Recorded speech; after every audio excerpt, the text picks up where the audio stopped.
Hi, it's Sora, and I want to talk about expectations and execution in adaptations.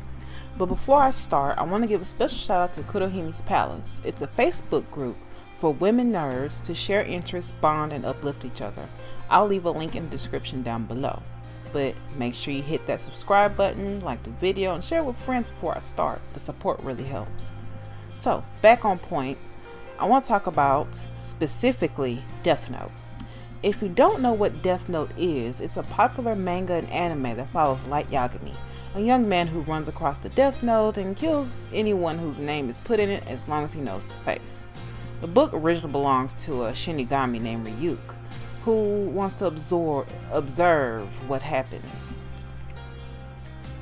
So, Light decides to use the book to become Kira, the god of this new world, by being judge, jury, and executioner. And for the most part, he was successful. However, the series focuses on morality of the issue, like can men really preside over other men? Are a few innocent lives worth the lives of many? And more importantly, justice. And on the two opposite spectrums of justice, we have Light and we have L, the detective chasing him, by defining what is really justice. It's a great anime, and I highly recommend it, and the manga as well.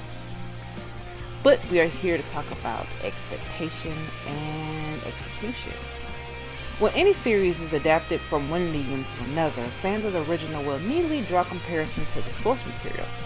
This is a dangerous path for production companies because they can either stick with the source material and please the fans, or take creative liberties that can either piss everyone off or it can be surprisingly good.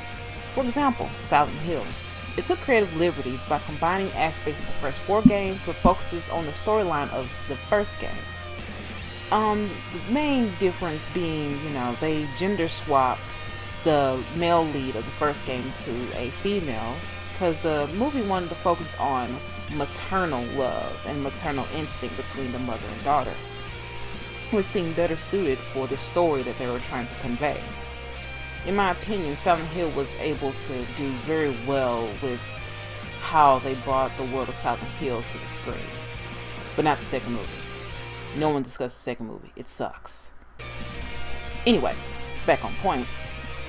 Death Note is a good example of expectation and execution. How? Well, let's look at the Netflix version. The expectation of Death Note is Light and L in a cat and mouse battle to the wits, keeping viewers on the edge of the seat, and they should have at least done that. What we got was a moody kid and an emotionally unstable detective who spent the latter half of the film just freaking out. I understand that directors and producers want to create their own story, but they messed up by naming the characters based on their anime manga counterparts and try to give hints of their past iterations. However, for avid fans of the series, it is known that a successful live-action adaptation of Death Note exists that followed the original story very closely and even took a little creative liberty with the finale of the series that feels more complete than the anime by removing Nier and Mello. Could the Netflix version of Death Note been successful? Yes, but how?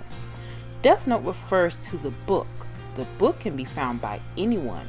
All they had to do was keep the rules, keep the book, keep the Shinigami, and put new characters in a situation, and you're free to be creative without worrying about fan expectation. All in all, I am saying that fan expectation could make or break a film adaptation, and companies should be more open to new ideas instead of having to worry about butchering something accidentally because they don't know about it, want to have their spin on it, or they just want to make money with no emotional attachment.